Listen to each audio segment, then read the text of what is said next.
ओम शांति। ओम शांति। ओम शांति। 4/1/24 प्रातः मुरली। ओम शांति। बाप दादा मधुबन। मीठे बच्चे, मुख्य है याद की यात्रा। याद से ही आयु बढ़ेगी, विक्रम विनाश होंगे। याद में रहने वालों की अवस्था बोल चाल बहुत फर्स्ट क्लास होगा। प्रश्न है, तुम बच्चों को देवताओं से भी जास्ती खुशी होनी चाहिए, क्यों? उत्तर है, क्योंकि तुमको अभी बहुत बड़ी लॉटरी मिली है। भगवान तुम्हें पढ़ाते हैं। सतयुग में देवताओं को पढ़ाएंगे, यहाँ मनुष्य मनुष्य को पढ़ाते हैं। लेकिन तुम आत्माओं को स्वयं परमात्मा पढ़ा रही हैं। तुम अभी स्वदर्शन चक्रधारी बन रहे हो। तुम्हारे में सारी नॉलेज है, देवताओं में यह नॉलेज भी नहीं। गीत है, जाग सजनिया जाग, तेरे सुख के दिन आए कि आए। ओम शांति। नए युग में होते हैं देवी देवताएं, हैं वह भी मनुष्य, परंतु उन्हों के गुण देवताओं जैसे होते हैं। वह है वैष्णव डबल अहिंसक। अभी मनुष्य डबल हिंसक हैं, मारा मारी भी करते हैं, काम कटारी भी चलाते। इसको कहा जाता है मृत्युलोक, जिसमें विकारी मनुष्य रहते हैं। उसको कहा जाता है देवलोक, जिसमें देवी देवता रहते हैं। वह डबल अहिंसक थे। उन्हों का भी राज्य था। कल्प की आयु लाखों वर्ष की होती तो कोई बात का ख्याल भी नहीं आता। आजकल कल्प की आयु कम करते जाते हैं। कोई 7,000 वर्ष कहते, कोई 10,000 वर्ष कहते। यह भी बच्चे जानते हैं कि बाप है ऊंचे ते ऊंचा भगवान, और हम उनके बच्चे रहते हैं शांति धाम में।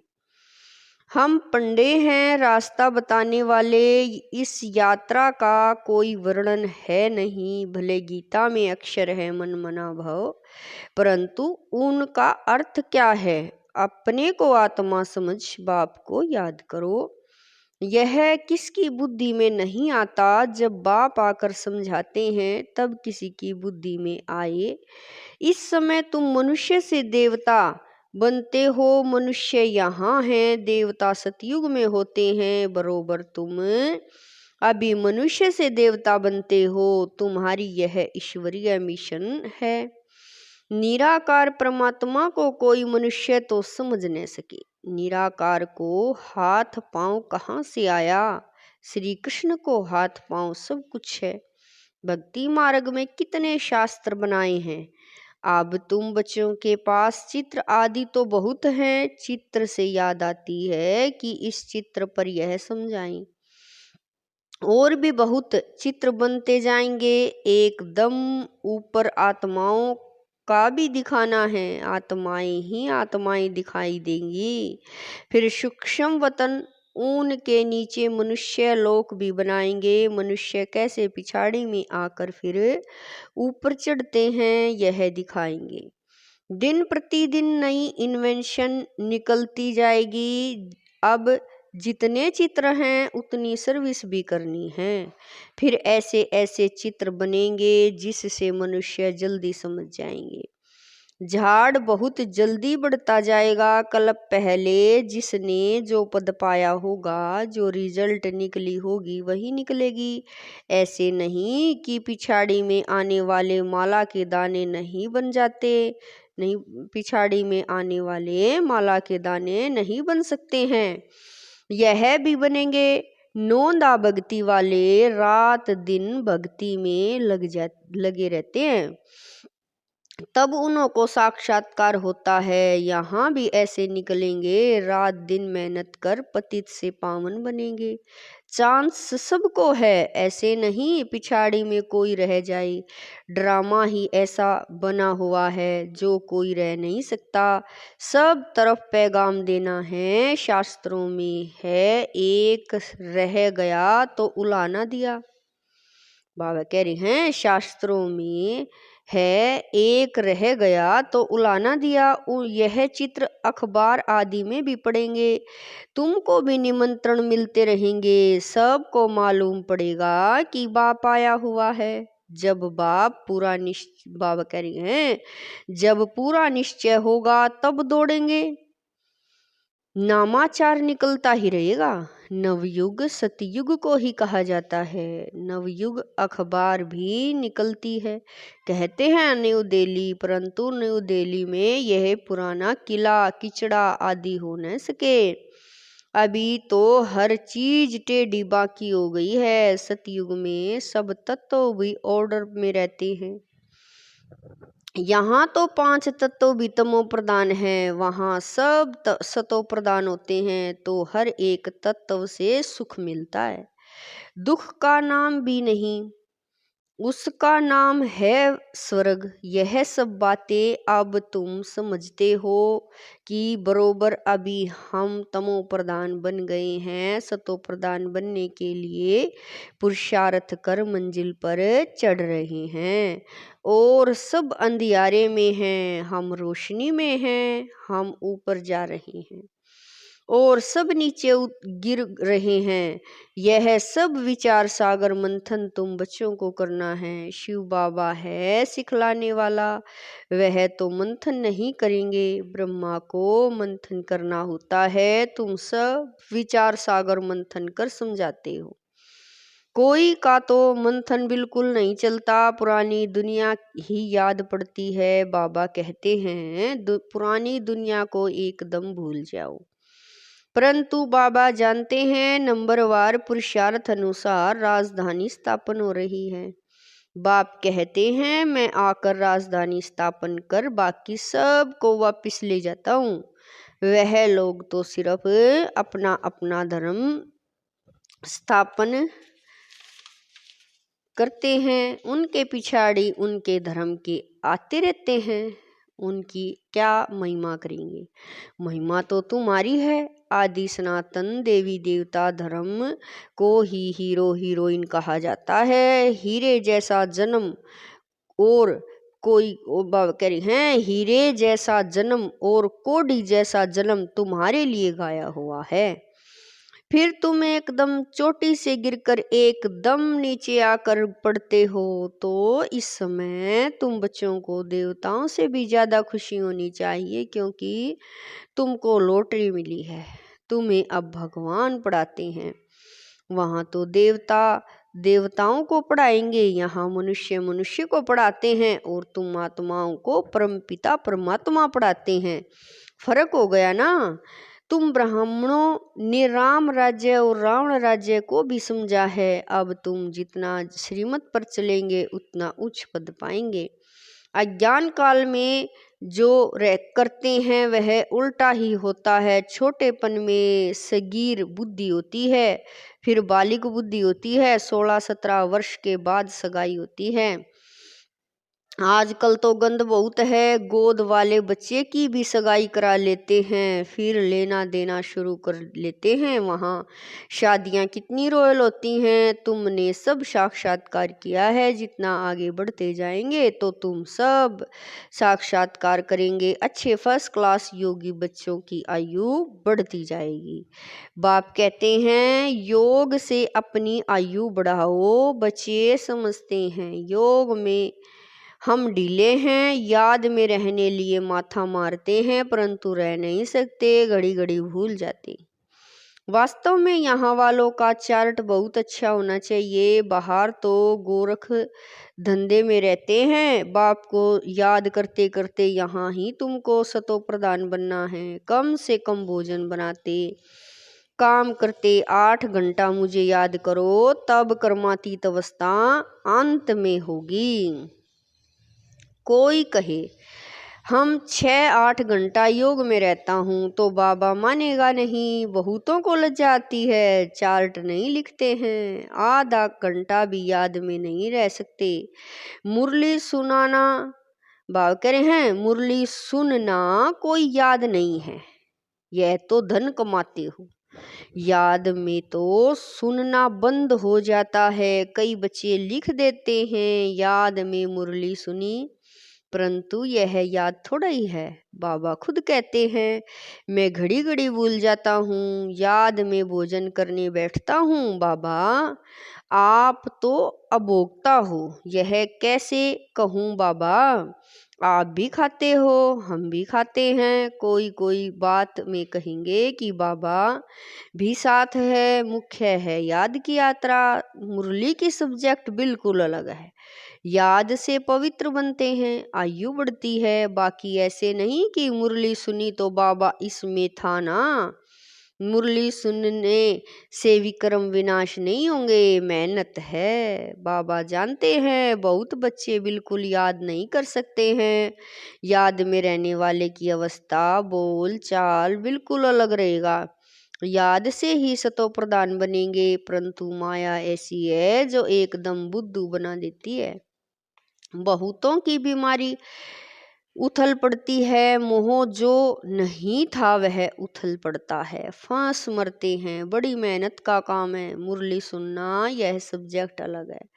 यह है धन कमाने की बात, इसमें आयु नहीं बढ़ेगी, पावन नहीं बनेंगे, विक्रम विनाश नहीं होंगे। मुरली तो बहुत सुनते हैं फिर विकार में गिरते रहते हैं, सच नहीं बताते। बाप कहते हैं पवित्र नहीं रह सकते हो तो यहाँ क्यों आते हो। कहते हैं बाबा मैं अजामिल हूँ, यहाँ आऊँगा तब तो पावन बनूंगा, यहाँ आने से कुछ सुधार होगा, नहीं तो कहाँ जाऊँ, रास्ता तो यही है। ऐसे ऐसे भी आते हैं, कोई न कोई समय तीर लग जाएगा। बाबा यहाँ के लिए भी कहते हैं यहाँ कोई अपवित्र को नहीं आना चाहिए, यह तो इंद्र सभा है। अभी तक तो आ जाते हैं, एक दिन यह भी अंडरलाइंस निकलेंगे। बाबा कह रहे हैं एक दिन यहाँ भी ऑर्डनेंस निकलेंगे, जब पक्की गारंटी करें तब अलाउ करें तो समझेंगे यह तो ऐसी संस्था है, कोई अपवित्र अंदर जा नहीं सकता। तुम बच्चे समझते हो यह किसकी सभा है, हम भगवान ईश्वर सोमनाथ बबुलनाथ के पास बैठे हैं, वही पावन बनाने वाला है। अभी आखिरीन में बहुत आ जाएंगे तो फिर कोई हंगामा आदि कर न सके। इस धर्म के जो होंगे वह निकल आएंगे। आर्य समाजी भी हैं, हिंदू सिर्फ मठ पंथ अलग कर दिया है, देवताएं होते हैं सतयुग में, यहाँ सब हिंदू हैं, वास्तव में हिंदू धर्म है नहीं। यह हिंदुस्तान तो देश का नाम है। तुम बच्चों को उठते बैठते चलते स्वदर्शन चक्रधारी बनना है। स्टूडेंट को पढ़ाई की याद रहनी चाहिए ना, सारा चक्र बुद्धि में है, देवताओं और तुम्हारे में थोड़ा फर्क रहा है। पक्के स्वदर्शन चक्रधारी बन जाएंगे तो फिर विष्णु के कुल में बन जाएंगे। बाबा कह रहे हैं पक्के स्वदर्शन चक्रधारी बन जाएंगे तो फिर विष्णु के कुल के बन जाएंगे। तुम समझते हो हम यह बन रहे हैं, वह देवताएं फाइनल हैं। तुम फाइनल तब होंगे जब कर्मातीत अवस्था हो। शिव बाबा तुमको स्वदर्शन चक्रधारी बनाते हैं, उनमें नॉलेज है ना, वह है तुमको बनाने वाले। तुम हो बनने वाले, ब्राह्मण बन फिर देवता बनेंगे। अब यह अलंकार तुमको कैसे दें। अब तुम पुरुषार्थी हो, फिर तुम विष्णु के कुल के बनते हो। सतयुग वैष्णव कुल है ना, तो ऐसा बनना है तुमको, तो मीठा बनना है। ऐसा वैसा अक्षर बोलने से न बोलना अच्छा है, एक दृष्टांत है। दो लड़ते थे। सन्यासी ने कहा, मुख में मुहलैरा डाल लो, कभी निकालना नहीं। रिस्पॉन्ड, मिल न सके। 5 विकारों को जीतना कोई मासिकागर नहीं है। कोई तो अपना अनुभव भी बताते हैं, हमारे में बहुत क्रोध था, अब बहुत कम हो गया है। बहुत मीठा बनना है। कल तुम इन देवताओं के गुण गाते थे, आज तुम समझते हो हम यह बन रहे हैं। नंबरवार ही बनेंगे। जो सर्विस करेंगे उनका नाम जरूर बाबा भी लेंगे। रास्ता बताना चाहिए। हम भी पहले कुछ नहीं जानते थे, अब कितनी नॉलेज मिली है। जो अच्छी रीति धारण नहीं करते तो उनकी रिपोर्ट आती है, बाबा इनमें तो बहुत क्रोध है। बाबा जानते हैं यह रूहानी सर्विस नहीं कर सकते, तो फिर स्थूल सर्विस बाबा की याद में रहकर सर्विस करें तो अहो भाग्य। 1-2 को याद दिलाते रहो। याद से बहुत बल मिलेगा। याद करने वाले को फिर चार्ट रखना है। चार्ट से मालूम पड़ जाता है। हर एक को बाबा सावधान करते रहते हैं। विश्व में शांति बहुत मांगते हैं, जरूर कभी विश्व में शांति थी। सतयुग में अशांति की कोई बात ही नहीं। स्वीट बाप स्वीट बच्चे सारे विश्व को स्वीट बनाते हैं। अब स्वीट कहाँ है? मौत ही मौत लगा पड़ा है। यह खेल अनेक बार होता है और होता ही रहता है। इंड को बाप कह रहे हैं, इंड हो नहीं सकता, चक्र फिरता रहता है। अच्छा, मीठे मीठे स्किल दे बच्चों प्रति माता पिता बाप दादा का याद प्यार और गुड मॉर्निंग। रूहानी बाप की रूहानी बच्चों को नमस्ते। हम रूहानी बच्चों की रूहानी माता पिता बाप दादा को दिलवा जान शिकवा प्रेम से याद प्यार गुड मॉर्निंग नमस्ते। ओम शांति मेरे बाबा। लाख लाख शुक्रिया मेरे बाबा। धारणा के लिए मुख्य सार है। नंबर 1, विक्रम विनाश करने व आयु को बढ़ाने के लिए याद की यात्रा में जरूर रहना है। याद से ही पावन बनेंगे, इसलिए कम से कम 8 घंटा याद का चार्ट बनाना है। नंबर 2, देवताओं समान मीठा बनना है। ऐसा वैसा कोई शब्द बोलने से के बजाय न बोलना अच्छा है। रूहानी व सथुल सर्विस करते बाप की याद रहे तो अहो भाग्य। वरदान है, सेवा में रहते कर्मातीत स्थिति का अनुभव करने वाले तपस्वी मूर्त भवै। वरदान है, सेवा में रहते कर्मातीत स्थिति का अनुभव करने वाले तपस्वी मूर्त भवै। समय कम है और सेवा अभी भी बहुत है। सेवा में ही माया के आने की मार्जिन रहती है। सेवा में ही स्वभाव संबंध का विस्तार होता है। स्वार्थ भी समाया होता है। उसमें थोड़ा सा बैलेंस कम हुआ तो माया नया नया रूप धारण कराएगी। इसीलिए सेवा और समय स्थिति के बैलेंस का अभ्यास करो। मालिक हो कर्मेंद्रियों रूपी कर्मचारी से सेवा लो। मन में बस एक बाबा, दूसरा न कोई। यह स्मृति इमर्ज हो तब कहेंगे कर्मातीत स्थिति के अनुभवी तपस्वी मूर्त। स्लोगन है, कारण रूपी नेगेटिव को समाधान रूपी पॉजिटिव बनाओ। स्लोगन है, कारण रूपी नेगेटिव को समाधान रूपी पॉजिटिव बनाओ। अव्यक्त शांति साइलेंस द्वारा डबल लाइट फरिश्ता स्थिति का अनुभव करो। फरिश्ता स्थिति का अनुभव करने के लिए किसी भी प्रकार के व्यर्थ और नेगेटिव संकल्प, बोल व कर्म से मुक्त रहो। व्यर्थ व नेगेटिव, यही बोझ सदा काल के लिए डीप साइलेंस का अनुभव करने नहीं देता। अब व्यर्थ बोझ से सदा हल्के डबल लाइट फरिश्ता बनो। बाबा कह रही हैं, अब व्यर्थ बोझ से सदा हल्के बन डबल लाइट फरिश्ता बनो। ओम शांति।